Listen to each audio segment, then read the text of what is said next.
will now join our regular programming in progress.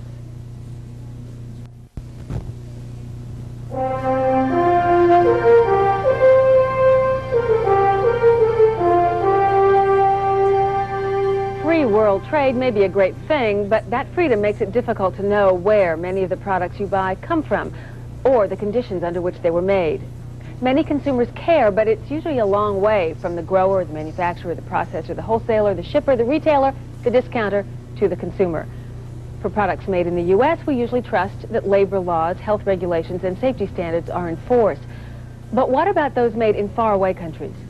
There is new evidence this morning that the Chinese government lies about some of its products. China has denied that prison inmates are forced to make products exported to the U.S., but a letter and some labels indicate otherwise. ABC's Brian Ross reports on the findings of an ABC investigation. The man who wrote this letter may have put his life at risk.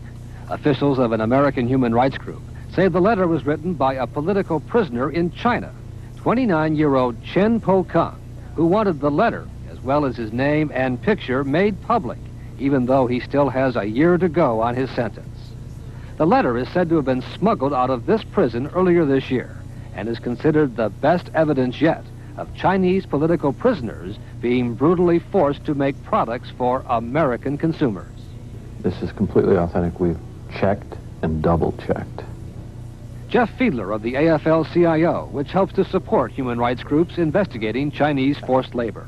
This is the first case where a known political prisoner has smuggled out a letter and named the products that the prisoners are making for export to the United States. What the prisoner Chen Pokang smuggled out were 3 labels for, of all things, artificial flowers, plastic and silk flowers that can be found a long way from the prisons of China on the shelves of a well-known American store, the Ben Franklin chain. Do you recognize, I ask you, these labels? Yes. Surprised executives confirmed the labels in the prisoner's letter were those of Ben Franklin and one of its big suppliers, Universal Sunray of Springfield, Missouri. He says inmates who labor slightly slower are brutally beaten until they are blood-stained all over, collapse, or lose consciousness. Well, this is not something that I can even comment on.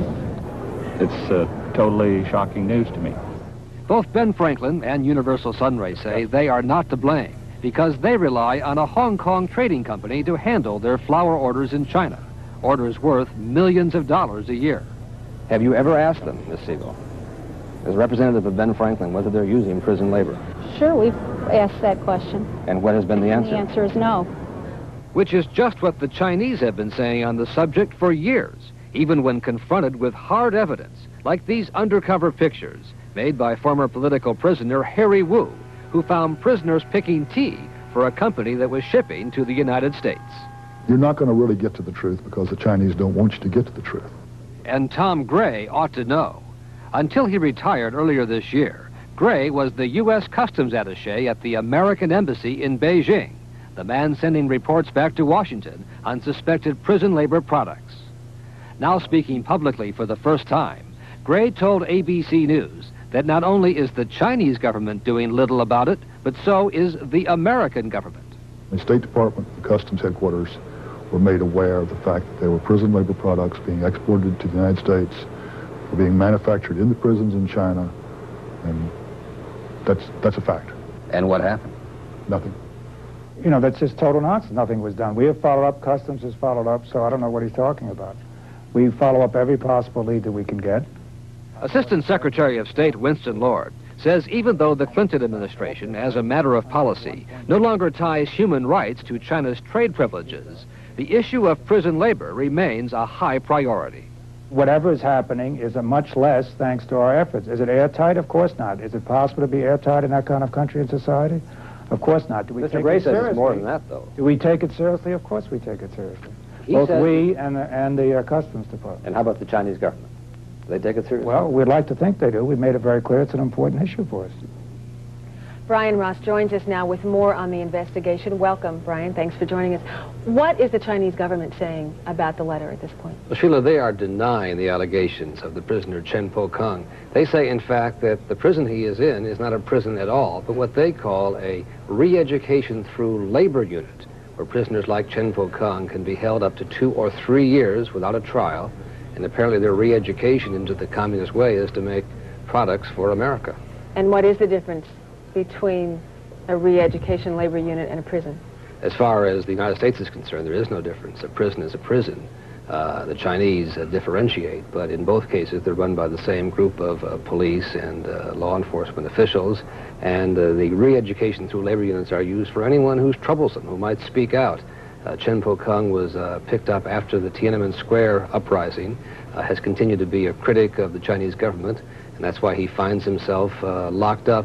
In fact, during the day, the prisoners there go to a stone quarry where they crush stones, and then at night they come back and assemble the plastic and silk flowers. Oh, the flowers are the recreation. That's the evening work. The evening work. And they have a quota they must meet or they are beaten badly. Okay, so this is a clear violation, is it not, of U.S. trade law? U.S. law going back to the 1930s prohibits forced labor products coming into this country. Not just China. It went back to the days of Nazi Germany and other regimes where there was thought to be forced labor. Sort out for us, if you can, the discrepancy in your spot between Gray, the former customs guy, and Winston Lord.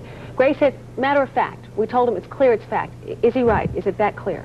It was clear to him when he was in Beijing that this was going on, that it was widespread. It was also clear to him that in Washington they preferred to sort of ignore this if they could, because it got in the way of the larger trade issues between the U.S. and China, multi-billion-dollar issues for companies like Boeing and AT&T and General Electric.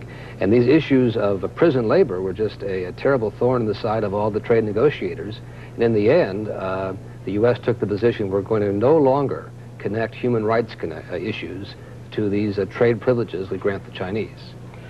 What can a company like in your investigation, Ben Franklin, do to find out whether or not prison labor is going into the products they buy? I think very little. In fact, they could have some idea if they wanted to take extra steps. But in the case of Ben Franklin and Universal Sunray, they go to Hong Kong and there's somebody there who makes the connections for them. And if they go to visit, they'd have to be very sharp to understand the distinctions. And in fact, as Tom Gray says, when he was allowed a few times to visit, always the prisoners were removed from the scene. So it'd be very difficult for American stores to know the difference. And if the Chinese are going to cover up and lie about it, it's difficult to pierce.